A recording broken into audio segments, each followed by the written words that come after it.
ఈరోజు దేవుని యేసు చేతుల గురించి మనం తెలుసుకోబోతున్నాం. యోహాను సువార్త 20వ అధ్యాయము 27వ వచనాన్ని ఒకసారి మీరు చూడండి. 20వ అధ్యాయము 27వ వచనాన్ని ఒకసారి చూడండి. యేసు ప్రభుల వారు ఒక చిన్న మాట అక్కడ చెప్పాడు, అది నేను చదువుతున్నాను. 20వ అధ్యాయము 27వ వచనం, నేను చిన్న వచనాన్ని నేను చదువుతున్నాను. ఆ వచనము మీరు నాతో కలిసి చెప్పండి. నా చేతులు చూడుము. చెప్దామా? నా చేతులు చూడు. మళ్ళీ చెప్పండి, నా చేతులు చూడు. ఇంకోసారి చెప్దామా? నా చేతులు చూడుము. ఎవరు అంటున్నారు ఈ మాట? యేసు ప్రభుల వారు అంటున్నారు, నా చేతులను చూడుము. ఎవరితో అంటున్నాడు? మీరు చెప్పండి, ఎవరితో అంటున్నాడు? తోమాతోటి అంటున్నాడు, నా చేతులను చూడుము. ఎందుకంటే తోమా అన్నాడు, యేసు ప్రభు యొక్క ఆ గాయాలలో నా వ్రేలు పెడితేనే నేను నమ్ముతాను, లేకపోతే నేను నమ్మను అని ఆయన అన్నాడు. ప్రియమైన దేవుని బిడ్డలారా, మన చేతులు మనం చూసుకున్నాం. మనకు తెలుసు ఎన్నిసార్లు ఈ చేతులతో దొంగతనం చేశామో, ఎన్ని పర్యాయాలు ఈ చేతులతో హత్య చేశామో మనకు తెలుసు. ఒక దినం ఒక ఆయన మన దగ్గర బాప్తిజం తీసుకున్నాడు. బాప్తిజం తీసుకున్న తర్వాత బాగానే మందిరానికి వచ్చేవాడు, బాగానే బల సమీపిస్తూ ఉండేవాడు. ఒకరోజు నాకు ఫోన్ చేశాడు, అయ్యగారు నేను మీ ఇంటికి వచ్చి పర్సనల్గా నేను మాట్లాడాలి అని అన్నాడు. అప్పుడు మాట్లాడడానికి రమ్మని అన్నాను. ఆయన మా ఇంటికి వచ్చాడు. వచ్చిన తర్వాత మా ఇంట్లో ఉన్న తలుపులు అన్నీ మూసివేశాడు. అనగా లోపల పిల్లలు చదువుకుంటున్నారు, వాళ్ళకి ఆటంకంగా ఉండకూడదని తలుపులు మూసాడు, కిటికీలు మూసాడు.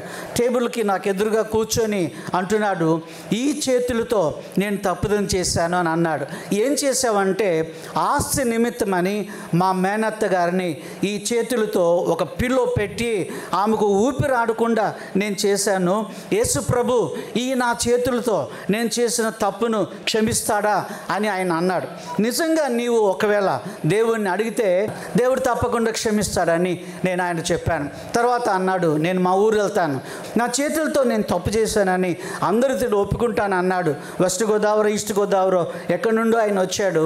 ప్రియమైన దేవుని బిడ్డలారా, ఊరు వెళ్ళాడు కానీ మళ్ళీ ఆయన ఎప్పుడూ నాకు కనిపించలేదు. సరే, అది వేరే విషయం. కానీ ఒక సత్యాన్ని ఆయన తెలుసుకోగలిగారు. దేవుని కొందనాలు చెల్లిస్తున్నాం. ప్రభు అంటున్నాడు, నా చేతులు చూడుము. సరే, ఈ ఉదయకాలం నందు యేసు చేతులు ఎలాంటి చేతులో మనం ఆలోచన చేద్దాం. ఆ 5-6 విషయాలు మనం చూద్దాం. యేసు చేతులు ఎలాంటి చేతులో మనం గమనిద్దాం. ఒకటి, మత్తయి సువార్తలో మీరు చూడండి. మత్తయి సువార్త 19వ అధ్యాయాన్ని తెరచి ఉంచండి. ఈ చేతులకి చాలా ప్రాముఖ్యత ఉంది. వివాహ సందర్భాలలో మనం ఏం చేస్తామండి, అమ్మాయి చేయి తీసి అబ్బాయి చేతిలో పెడతాం, అబ్బాయి చేయి తీసి ఆ అమ్మాయి చేతిలో పెడతాం. ఎందుకు పెడతామని అంటే, చేతులు కలుపుకోవడం ద్వారా ఈ సంబంధం కుదిరింది, ఈ వివాహానికి అందరం అంగీకరిస్తున్నామని ఒక విషయాన్ని తెలియపరుచుకుంటూ ఉన్నాం. సరే, మత్తయి సువార్త 19వ అధ్యాయము 13వ వచనాన్ని చదువుదామా? యేసు చేతులు ఎలాంటి చేతులో చూద్దాం. 19:13. అప్పుడు ఆయన వారి మీద చేతులుంచి ప్రార్థన చేయవలనని కొందరు చిన్న పిల్లలను ఆయన వద్దకు తీసుకొని వచ్చిరి అని బైబిల్లో మనం చూస్తున్నాం. మొదటి విషయం ఏంటంటే, ఆయన చేతులు ప్రార్థించినటువంటి చేతులు. కొంతమంది చిన్న పిల్లల్ని తీసుకొని వచ్చారు. తీసుకొని వచ్చి వారి మీద చేతులుంచి, ఆ చిన్న పిల్లల మీద చేతులుంచి యేసు ప్రార్థన చేయాలని కోరుకున్నట్టుగా బైబిల్లో మనం చూస్తున్నాం. శిష్యులు అన్నారు, రావద్దు, ప్రభుకి రెస్ట్ లేదు, ప్రభుకి విశ్రాంతి లేదు, ఆయన విశ్రాంతి తీసుకోవాలన్నారు. కానీ యేసు ప్రభు అన్నాడు, రానివ్వండి, వాళ్ళది పరలోక రాజ్యం అని చెప్పాడు. వాళ్ళ మీద ఆయన చేతులుంచి ప్రార్థన చేశాడు. ప్రియమైన దేవుని బిడ్డలారా, మీకు కూడా చిన్న బిడ్డలు ఉన్నట్లయితే దేవుని మందిరానికి తీసుకొని రండి. ఎందుకంటే ప్రభు యొక్క దీవెనలు వారికి అవసరంగా ఉన్నాయని నేను మీకు జ్ఞాపకం చేస్తున్నాను. నాకు 3 పిల్లల్ని దేవుడు అనుగ్రహించారు. 2 కుమారులు 1 కుమార్తె. ఎవరు దేవుని సేవకులు మా ఇంటికి వచ్చినా, లేకపోతే మేము ఎక్కడికైనా సభలకు వెళ్ళినా, బ్రదర్ భగత్ సింగ్ గారు లాంటి వాళ్ళు కానివ్వండి, రెవరెండ్ శామ్యుల్ గారు లాంటి వాళ్ళు కావండి, జోషి గారు కానివ్వండి, ఇలాంటి గొప్ప దైవజనులు ఎప్పుడైనా మాకు కనిపించినప్పుడు మేమేం చేస్తామంటే వాళ్ళ తల మీద చేతుల నుంచి బ్లెస్ చేయమని చెప్తాం. ఎందుకు అనంటే దైవజనులు చేతుల మీదుగా మా దగ్గరకు రావాలని. ప్రియమైన దేవుని బిడ్డలారా, ఈ ఉదయకాలమందు ఆయన చేతులు ఎలాంటి చేతులు అంటే ప్రార్థించిన చేతులు. నంబర్ 1. రెండో విషయాన్ని మనం చూద్దాం. ప్రార్థన చేసిన చేతులు. చిన్న బిడ్డల కొరకని యేసుప్రభుల వారు ప్రార్థన చేశారు. వెకేషన్ బైబిల్ స్కూల్లో కూడా చాలామంది చిన్నపిల్లలు వస్తారు. 150 నుండి 200 మంది వరకు వస్తారు. ప్రతి ఉదయము ఆ పిల్లలకు మనము బ్రేక్ఫాస్ట్ ఇస్తూ ఉన్నాం. వారు ఇక్కడే ఉంటారు. ఉదయము బ్రేక్ఫాస్ట్ చేసిన తర్వాత ఒక మిషనరీ స్టోర్ ఉంటుంది. ఆ తర్వాత వాళ్ళు అమ్మ నాన్నలు వచ్చి ఎవరింటికి వాళ్ళు వెళ్ళిపోతారు. నా దగ్గర కూడా చాలామంది చిన్నపిల్లలు వస్తారు. వాళ్ళ తల మీద చేతులు ఉంచుతూ ఉంటాను. ఎందుకంటే దేవుని దీవెనలు మన చిన్న పిల్లలకి అవసరంగా ఉన్నాయని. హల్లెలూయా చెప్దామండి. హల్లెలూయా. రెండో విషయాన్ని చూద్దాం. మొదటి విషయం ఏం నేర్చుకుందామండి? ప్రార్థించిన చేతులు. యేసు చేతులు. ప్రభు అన్నాడు, నా చేతులు చూడు అని అన్నాడు. తోమాతో అన్నాడు, నువ్వు గాయాలు కావాలంటున్నావు కదా, నీ వ్రేలు పెట్టి చూడాలి అని నీవు అనుకుంటున్నావు కదా అని అన్నాడు. కానీ తోమా గారు యేసు ప్రభు గాయాలలో వ్రేలు పెట్టలేదండి. మీరు ఒకవేళ చెన్నైకి వెళితే అక్కడ థామస్ మౌంట్ అని ఒక కొండ ఉంది. తోమా కొండ అని ఆ కొండకు పేరు. థామస్ మౌంట్ అని అంటారు. అక్కడ తోమా ఇలాగన, నా వైపు చూడండి, ఇలాగన ఒక ఇట్లా చేయి పెట్టి ఉంటాడు. ఆ మొనకి అనగా ఈ చూపుడు వ్రేలికి ఎర్ర రంగు పూసి ఉంటుంది. దాని అర్థం ఏంటి అని అంటే, క్యాథలిక్స్ ఏమనుకున్నారనంటే తోమా గారు యేసుప్రభు యొక్క గాయాలలో వ్రేలు పెడితే ఆ రక్తం అంటుకుంది అని వాళ్ళు అనుకుంటారు. కానీ మీరు బైబిల్ జాగ్రత్తగా మీరు చదివితే యేసుప్రభు గాయాలలో తోమా వ్రేలు పెట్టినట్టుగా బైబిల్లో లేదు. యోహాను సువార్త 20వ అధ్యాయంలో అలా లేదు. పెట్టి చూడమన్నప్పుడు నా ప్రభువా నా దేవానని మోకాళ్ళ మీద ఉండిపోయాడు తోమా. పశ్చాత్తాపడ్డాడు. నేను అలా అన్నందుకు నన్ను మన్నించమని కోరాడేమో. కనుక ప్రియమైన దేవుని బిడ్డలారా, యేసు చేతులు ప్రార్థించిన చేతులు. రెండో విషయాన్ని మనం చూద్దాం. ఆ లూకా సువార్త 4వ అధ్యాయము 40వ వచనాన్ని మీరు చూడండి. 4వ అధ్యాయము 40వ వచనం అందరం కలిసి చదువుదాం. మీ దగ్గర బైబిల్ ఉన్నట్లయితే అందరం కలిసి చదువుదాం. సెల్ ఫోన్లో కాకుండా మీ దగ్గర ప్రత్యక్షంగా ఉన్నటువంటి బైబిల్, లిఖించబడిన బైబిల్ ఉంటే దానిలో నుండి మనం చదువుదాం. రోగులను ఆయన యొద్దకు తీసుకుని వచ్చిరి. అప్పుడు ఆయన ప్రతివాని మీద ఏముంచాడట అండి?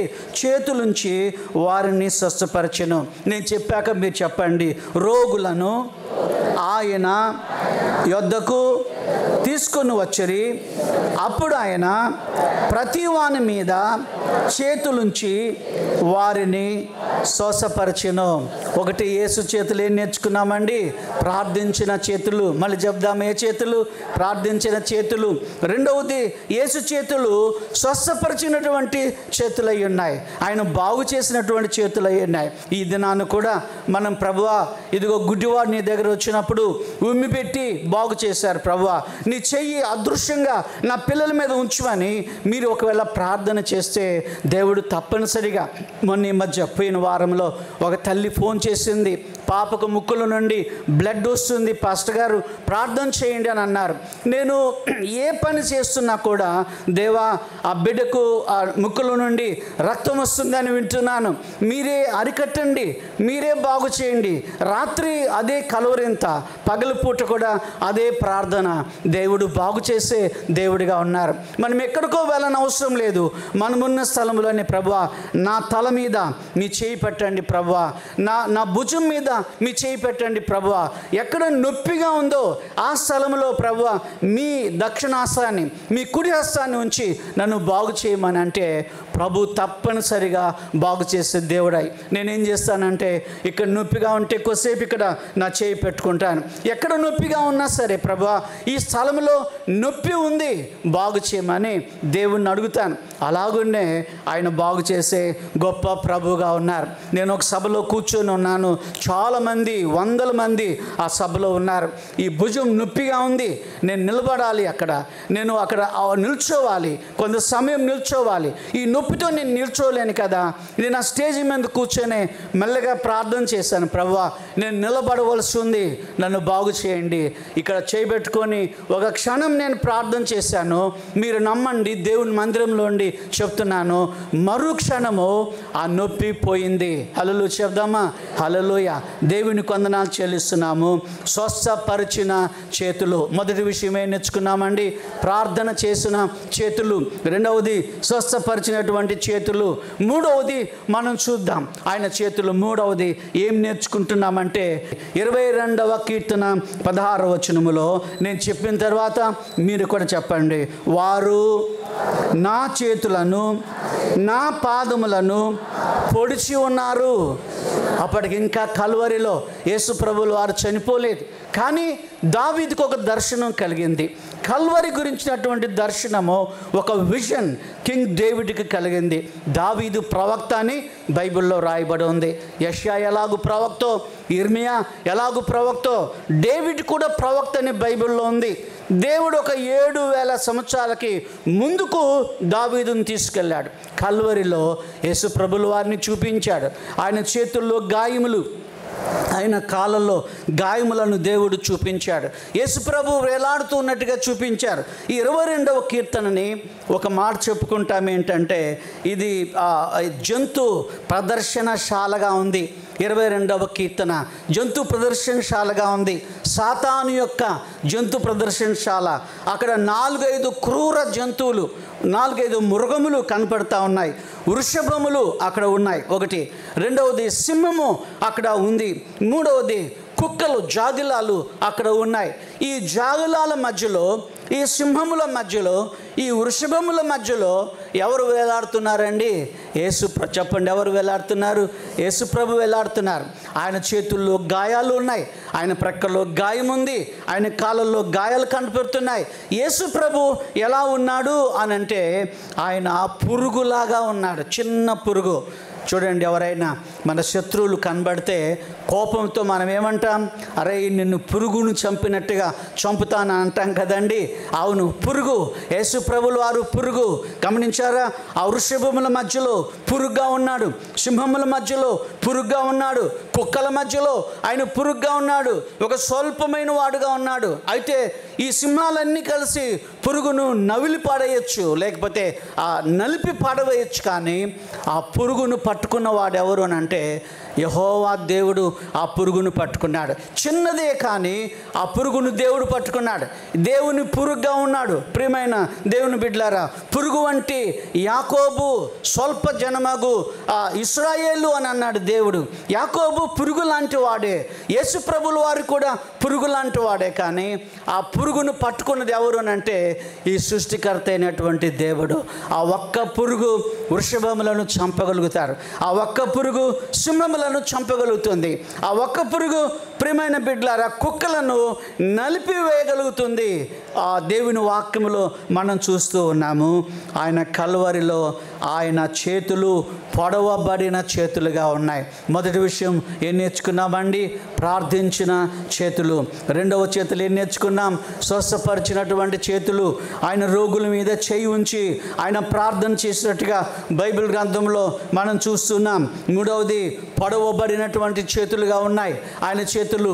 నువ్వు చేసిన తప్పిదం కొరకని ఈ చేతులతో దొంగతనం చేశాం కదా, ఈ చేతులతో నరహత్య చేశాం కదా, ఈ చేతులతో మోసపు క్రియలను మనము జరిగించాం కదా.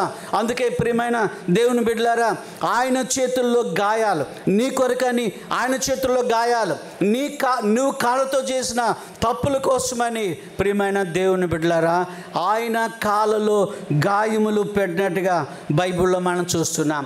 ఈ బైబిల్ గ్రంథాన్ని తర్జుమా చేసిన దైవజనుడు విలియం కేరీ గారు. ఆ విలియం కేరీ గారు ఎంతో గొప్ప సేవ ఆయన జరిగించాడు. చాలా మహోన్నతమైనటువంటి వ్యక్తి. కేవలము 6వ తరగతి మాత్రమే చదువుకున్నాడు, కానీ 40 భాషల్లోనికి దేవుని వాక్యాన్ని ఆయన తర్జుమా చేయగలిగాడు. ఆ భాషల మీద అంత పట్టు ఉన్నటువంటి వ్యక్తి ఎవరండి? చెప్దాం ఎవరు? William Carey. మళ్ళీ చెప్దాం ఎవరండి? విలియం కేరీ గారు. ఆయన ఆగస్టు నెల 17వ తేదీన జన్మించిన దైవజనుడు. బ్యాప్టిస్ట్ వాళ్ళందరూ కూడా కేరీ డే అని జరిగించుకుంటారు, విలియం కేరీ డే జరిగించుకుంటారు. ఆయన చనిపోకముందు పెద్దవాళ్ళు అడిగారట, అయ్యా మీ సమాధి మీద ఏ వాక్యము రాయమంటారు? మంచి పోరాడాము, లేకపోతే ధన్యమరణమని ఇలా ఏమన్నా రాయమంటారా? ఆయన అలా ఏమి రాయొద్దండి, ఒక మాట రాయమన్నాడు. ఏంటి ఆ మాట అంటే, నీ చేతులు ఏ వాక్యము ఆయన రాయమని కోరాడంటే, నేను బలహీనుడను ప్రభువా, నేను దౌర్భాగ్యుడను ప్రభువా, దయగల చేతులకు నా ఆత్మను అప్పగించుకుంటున్నాను. దౌర్భాగ్యుడను, పురుగును, నీ దయగల చేతులకు నా ఆత్మను అప్పగించుకుంటున్నానని రాయమన్నాడట. అంత గొప్ప వ్యక్తి ఒక చిన్న పురుగుకి ఆయన పోల్చుకున్నట్టుగా బైబిల్ గ్రంథంలో మనం చూస్తున్నాం. ప్రియమైన దేవుని బిడ్డలారా, నీ కోసమని, నా కొరకని, నీ చేతులతో నా చేతులతో, నీ కాళ్ళతో నా కాళ్ళతో మనం చేసిన తప్పిదముల కొరకని ఆయన గాయపరచబడినటువంటి దేవుడై ఉన్నాడు. శ్రమ సేవకుని యొక్క చేతులు యేసు చేతులు, గాయపరచబడిన చేతులు యేసు ప్రభు చేతులు. ఇంకొక విషయాన్ని చూద్దాం. లూకా సువార్త 24వ అధ్యాయంలో మరొక మాట ఆయన చేతుల గురించి, యేసు చేతుల గురించి, ఎలాంటి చేతులు ఆయన చేతులు మనం చూస్తూ ఉన్నాం. మన బేతన ఆశీర్వాదాల్లో మొదటి పేజీలో ఎప్పుడు, ఈ నెల అయితే లేదు, పోయిన నెల ఎప్పుడు వేస్తూనే ఉంటాను ఈ మాట. 24 లూకా 24:50 వచనంలో మీరు చూడండి. ఆయన బేతని వరకు వారిని తీసుకొని పోయి చేతులెత్తి వారిని ఆశీర్వదించను. అందరం కలిసి నాతో చెప్పండి దయచేసి. ఆయన బేతని వరకు వారిని తీసుకొని పోయి చేతులెత్తి వారిని ఆశీర్వదించెను. ఎలా ఆశీర్వదించాడటండి? చేతులెత్తి ఆశీర్వదించాడు. దేవునికి వందనాలు. తన 11 మంది శిష్యులను పరలోకానికి వెళ్ళకముందు వారిని తీసుకొని పోయి చేతులు ఇలా ఉంచి వారి కొరకు ప్రార్థన చేశాడు. దైవ సేవకులు కూడా దేవుని వాక్యం చెప్పిన తర్వాత మీ అందరూ తెలుసు కదా, పరమ తండ్రి అయిన దేవుని యొక్క ప్రేమ, ప్రభు అయిన యేసుక్రీస్తు యొక్క కృప, పరిశుద్ధాత్మ అన్యోన్య సహవాసము మీకు తోడుగా ఉండునుగా. కానీ ఇలా 2 చేతులెత్తి ప్రార్థన చేస్తారు, మీ అందరికీ తెలుసు కదా. యేసు ప్రభుల వారు కూడా యూదా ఇస్కరియోతు అప్పటికే చనిపోయాడు ఉరిపెట్టుకొని. కానీ యేసు ప్రభుల వారు 11 మంది శిష్యులు ఉన్నారు. ఆ 11 మంది శిష్యులను చేతులెత్తి ఆశీర్వదించినట్టుగా బైబిల్లో మనం చూస్తున్నాం. దేవుడికి వందనాలు చెల్లిస్తున్నాం. మన ప్రియ ప్రభు ఈ ఉదయకాలమందు ఈస్టర్ దినాన ఇక్కడ కూర్చొని ఉన్న మీ అందరినీ తన చేతులు ఎత్తి దీవించే గొప్ప దేవుడిగా ఉన్నాడని మనం నేర్చుకుంటూ ఉన్నాం. దేవునికి వందనాలు చెల్లిస్తున్నాం. ప్రియమైన దేవుని బిడ్డలారా, ఆయన ఎప్పుడు ఆయన పిల్లల్ని ఆశీర్వదించే దేవుడై ఉన్నాడు. ఆయన బిడ్డలను ఆశీర్వదించే దేవుడై ఉన్నాడు. చాలామంది అమ్మ నాన్నలు ఏం చేస్తారు? పిల్లల్ని ఆశీర్వదించరు, పిల్లల్ని దీవించరు. గాడ్ బ్లెస్ యూ అని అననే అనరు. నేను మా పాస్టర్ గారికి ఎప్పుడు ఫోన్ చేసినా మాట్లాడిన తర్వాత నేను ఉంటాను పాస్టర్ గారు, ఇక సెలవు తీసుకుంటానంటే మా పాస్టర్ గారు ఏం చెప్తారనంటే గాడ్ బ్లెస్ యూ అని చెప్తారు. ఆశీర్వాదం అది. మీ పిల్లలకు కూడా మీరు ఫోన్ చేసినప్పుడు గాడ్ బ్లెస్ యూ అని అంటే ఎంత ఆనందంగా ఉంటుందో.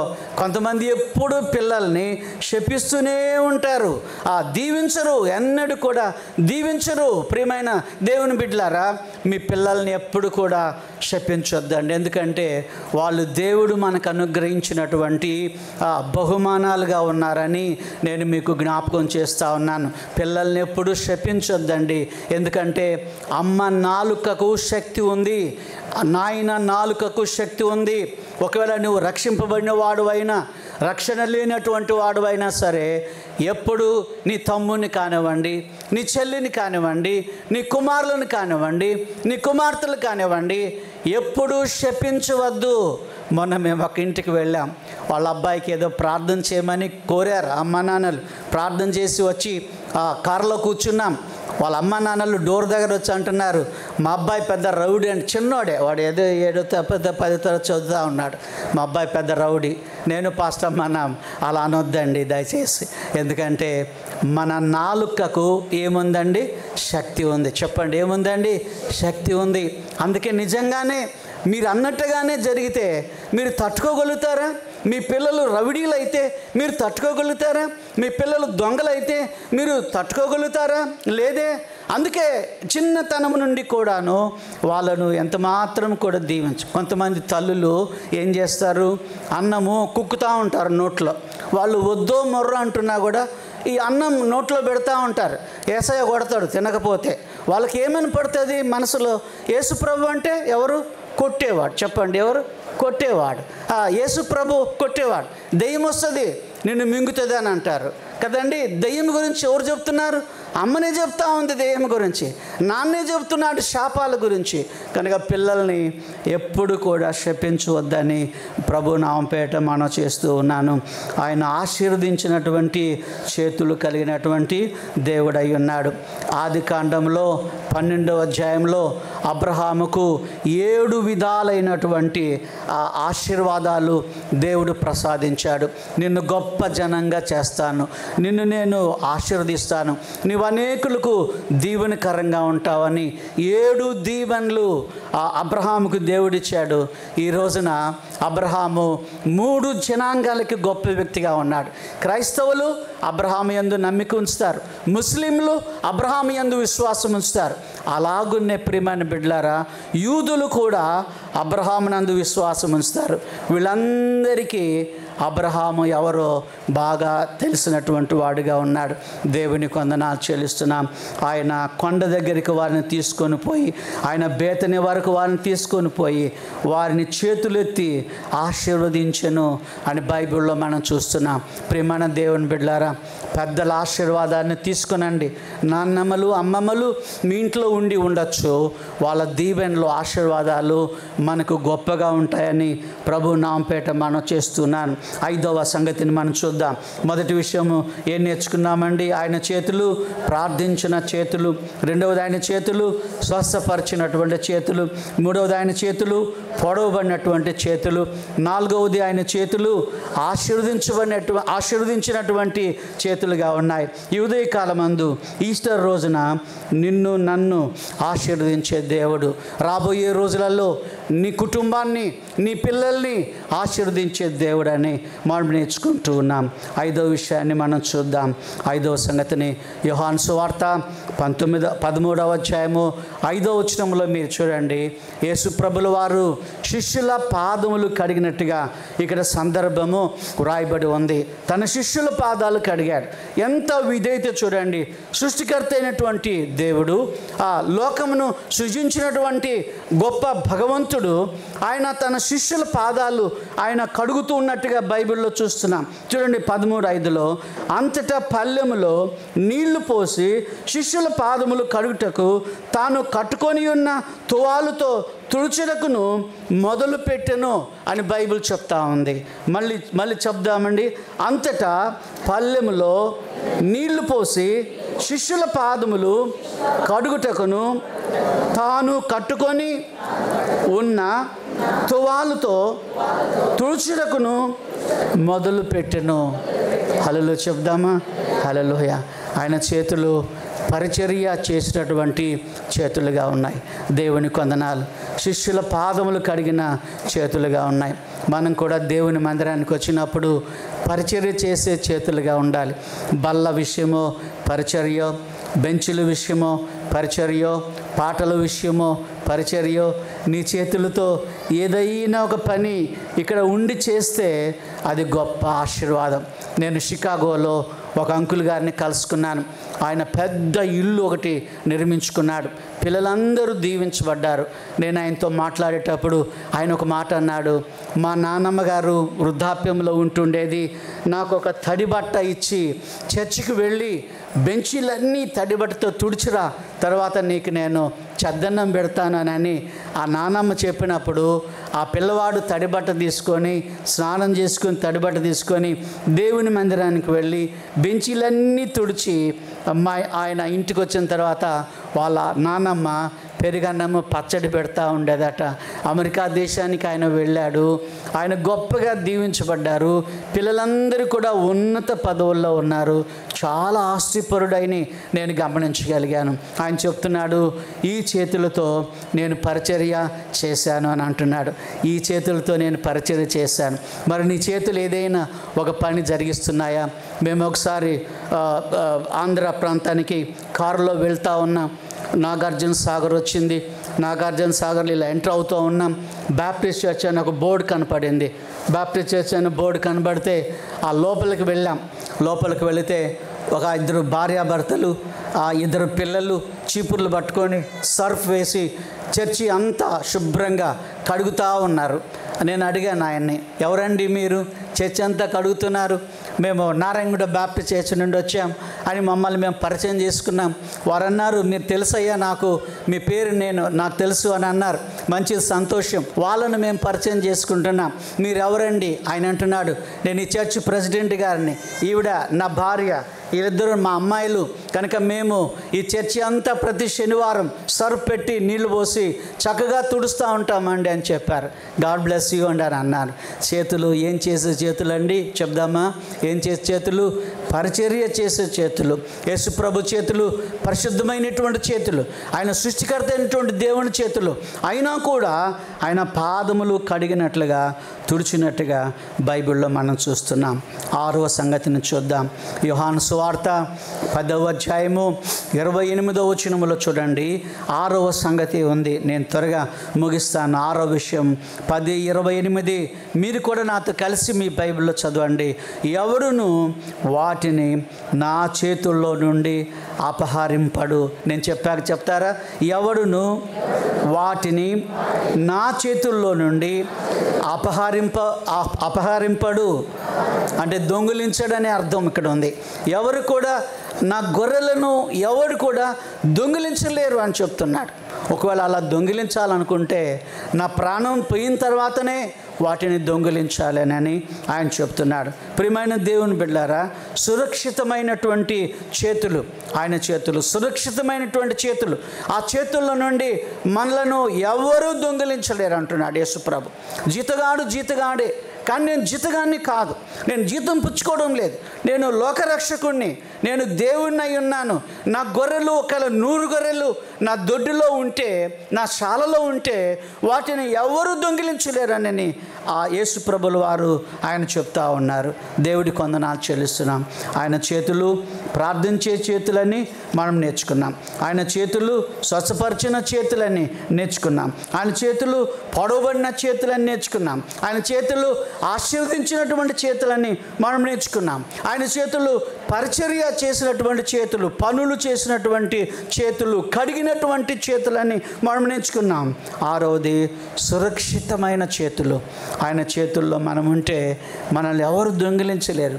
సైతాను కూడా మన దగ్గరికి రాలేడు. ఎందుకంటే ఆయన చేతుల మధ్యలో మనం ఉన్నాం కాబట్టి. అందుకే సమాధుల తోటకు వెళితే ఒక పాట పాడతాం మనం కదండి. యేసుని చేతులందు యేసుని రొమ్మున అని పాట పాడతాం. యేసుని చేతులందు యేసుని రొమ్మున సురక్షితంగా మనం ఉంటాం. చనిపోయిన వాళ్ళు ప్రభు దగ్గరికి వెళ్ళినప్పుడు ప్రియమైన దేవుని బిడ్డలారా, ఎక్కడున్నారు వాళ్ళు? యేసుని చేతుల్లో ఉన్నారు, సురక్షితంగా ఉన్నారు. లాజరు విషయమై అబ్రహాం చెప్పాడు కదా, వాడిక్కడ నెమ్మది పొందుతూ ఉన్నాడు. అబ్రహాము రొమ్మున ఆనుకొని ఉన్నారని చెప్తా ఉన్నారు. కనుక ప్రియమైన దేవుని బిడ్డలారా, యేసు చేతులు సురక్షితమైనటువంటి చేతులు. ఆ చేతులకు మనల్ని మనం అప్పగించుకోవడము ఆశీర్వాదకరమని ప్రభు నామంపేట ప్రత్యేకంగా మనం చేస్తూ ఉన్నాను. చివరిగా ఇంకొక మాట చెప్పి నేను వాక్యాన్ని ముగిస్తాను. పరమగీతముల గ్రంథము 5వ అధ్యాయము 14వ వచనము. కొంచెం మంచి అనగా కఠినమైన తెలుగు ఇక్కడ ఉంది. నేను మళ్ళీ దాని అర్థం చెప్తాను, మీరు చూడండి. నేను చెప్పాక అయినా మీరు చెప్పండి. అతని కరములు తర్షీషు రత్నభూషితమైన స్వర్ణగోళం వలె ఉన్నవి. కరములు అంటే చేతులు. మళ్ళీ చెప్దాం, కరములు అంటే చేతులు. తర్వాత స్వర్ణగోళం అంటే, స్వర్ణం అంటే బంగారం. అది బాగానే తెలుసు మనకి, ఎందుకంటే అంతా బంగారమ్మలమే కదండి. ఆ బంగారము. గోళం అంటున్నాడు. గోళం అంటే గుండ్రంగా ఉన్నదాన్ని ఏమంటామండి? గుండ్రం. సూర్యగోళము, చంద్రగోళము అని అంటాం, భూగోళం అని అంటాం. గోళం అని అంటే రౌండ్గా ఉండేది. ఇంకో మాట చెప్పాలంటే ఇక్కడ ప్రభు ఏమంటున్నాడంటే, నీ చేతులు అనగా యేసు చేతులు, అతని కరములు, అతని చేతులు తర్షీషు రత్నభూషితమైన స్వర్ణగోళములు, బంగారు గోళములు అంటున్నాడు. అంటే ఆయన చేతులు గోళాకారంలో ఉన్నవి అని అంటున్నాడు. నన్ను చూడండి ఒకసారి. ఆయన చేతులు ఇలా ఇలా నిలువుగా లేవు. ఆయన చేతులు ఇలా గోళాకారంలో ఉన్నవి, రౌండ్ షేప్లో ఉన్నాయి, అనగా ఉంగరంలాగా ఉన్నాయి అని అంటున్నాడు. రింగ్ లాగా ఉన్నాయని చెప్తున్నాడు. ఎందుకని దేవుని చేతులు అలా తయారై? ఒకవేళ మన చేతులు ఇలా ఉండొచ్చేమో, మన చేతులు పైకి లేపుతామేమో, కానీ ఆయన చేతులు ఇలా రౌండ్గా ఉన్నాయని బైబిల్ మనకు సెలవిస్తూ ఉంది. ఎందుకు అలా అయిపోయాయి దేవుని చేతులు అంటే, దైవజనులు ఏం చెప్తారంటే, మరి తప్పిపోయిన కుమారుడు ఇంటికి వచ్చాడు. ఇంటికి వచ్చినప్పుడు నాన్న ఏం చేశాడు? వాడిని కౌగలించుకున్నాడు, వాళ్ళని ఆలింగనం చేసుకున్నాడు. అంటే ఆ చేతులు ఇలా నిటారుగా ఉన్న చేతులు ఇలా రౌండ్ షేప్లోకి వచ్చేసాయి. అలా ఎంతమంది తప్పిపోయినటువంటి పిల్లలు, తప్పిపోయినటువంటి భార్యలు, తప్పిపోయినటువంటి భర్తలు, తప్పిపోయిన కుమారులు, తప్పిపోయిన కుమార్తెలు ప్రభు దగ్గరకు వస్తే వాళ్ళందరినీ ఇలా ఆలింగనం చేసి చేసి చేసి చేసి ఆ కాళ్ళు ఎలా అయిపోయాయి, ఆ చేతులు ఎలాగైపోయానండి? రౌండ్గా అయిపోయాయి. కనుక గమనించారా? యేసు ప్రభులు వారి చేతులు నీ కొరకు, నా కొరకు అవి సిద్ధంగా ఉన్నాయి. నిన్ను నన్ను ఆలింగనం చేసుకోవడానికని, నిన్ను నన్ను కౌగులించుకోవడానికని ఆయన చేతులు రౌండ్గా ఉన్నాయి.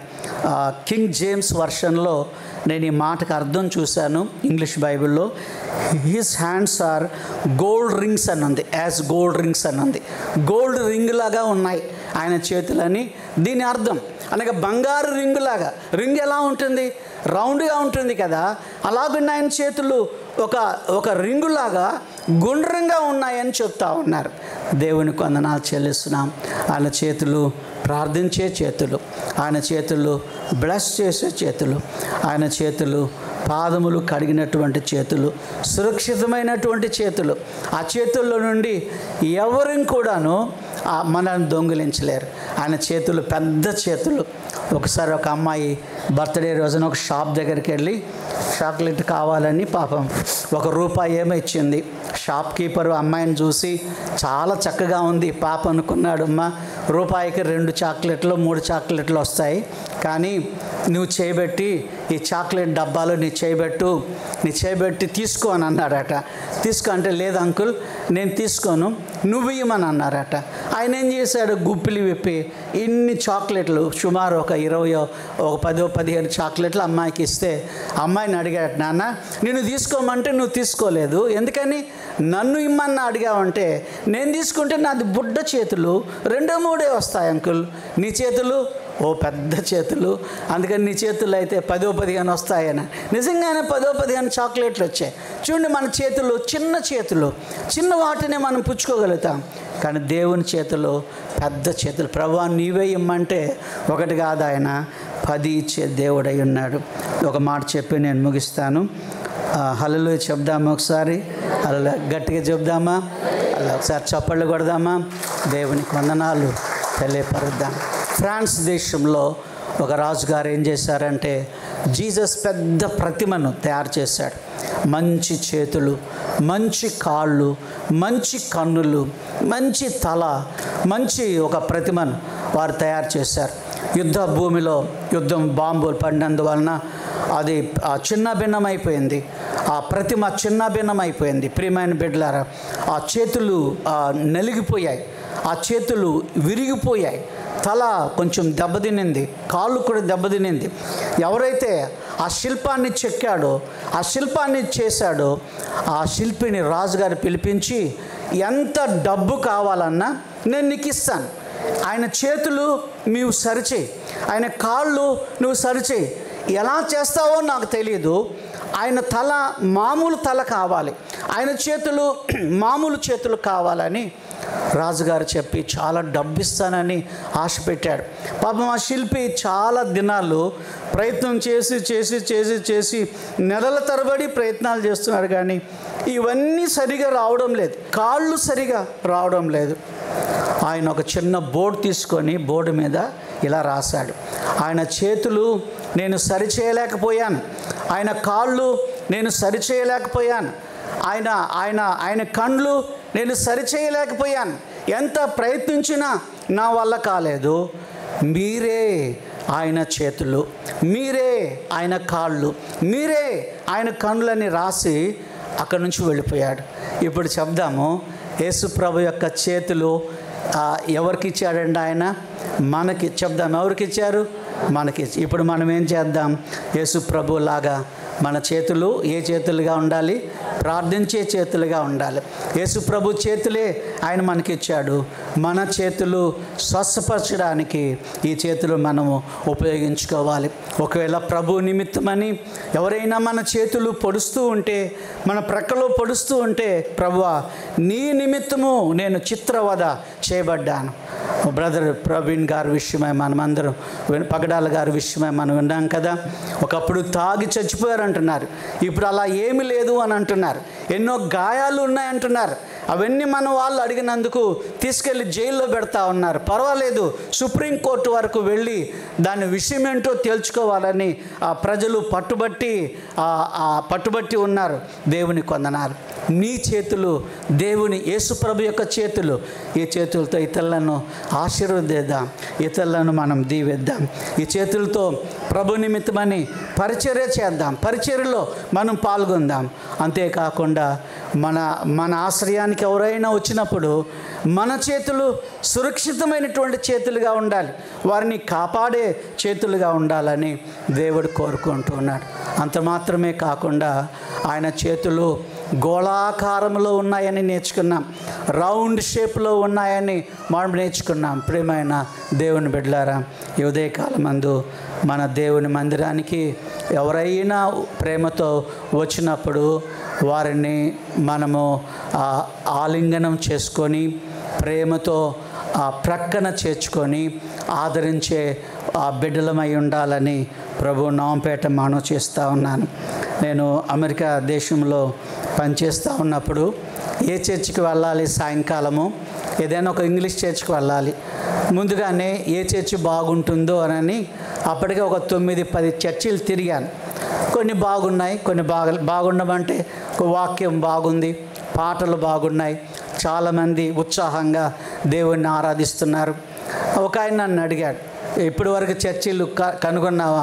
ఒక 9 చర్చిల వరకు తిరిగానండి, కొన్ని బాగున్నాయి, కొన్ని అంతా నాకు నచ్చలేదు, మా ఆరాధనలాగా లేవు, ఇండియాలో మా ఆరాధనలాగా. ఆయన ఏమన్నారంటే, నువ్వు ఎక్కడికైనా వెళ్ళు పాస్టర్ గారు, ఒక చర్చికి వెళ్ళొద్దు అని అన్నారు. ఎందుకండి అని అంటే, ఆ చర్చిలో ఉన్న వాళ్ళందరూ వచ్చి మనల్ని గట్టిగా కరుచుకుంటారు, ఇంటికి వచ్చాక బొక్కలన్నీ నొప్పులు పడతాయని అన్నాడు. అక్కడికి మాత్రం పోవద్దన్న. నేను అక్కడికేం పోలేదు, కానీ వాళ్ళ ప్రేమ అది, వాళ్ళ వాత్సల్యం అది. ఎందుకనంటే వచ్చిన వారిని ఆలింగనం చేసుకొని నూతన సభ్యులను ఆశీర్వదించి మళ్ళీ రమ్మని. మా పాప వాళ్ళు కూడా ఈ మధ్య ఆస్ట్రేలియాలో ఒక ప్రదేశం నుండి, సిడ్నీ నుండి ఇంకో ప్రదేశానికి వెళ్ళారు. ఇంకో ప్రదేశానికి వెళ్ళి వాళ్ళు కూడా ఇట్లా ఆ చర్చి ఈ చర్చి తిరుగుతూ ఉన్నారు, ఎక్కడ బాగుంటుంది ఆరాధన అని తిరుగుతూ ఉంటే వాళ్ళు పాపం బాగానే కొంతమంది పలకరించి మా ఇంటికి రండి భోజనానికని పిలుస్తున్నారట. నేను అన్నాను, అమ్మ ఏదైనా ఒక మంచి చర్చ్ కనుగొన్నారా? లేదు డాడీ, తిరుగుతూనే ఉన్నాం అన్నారు.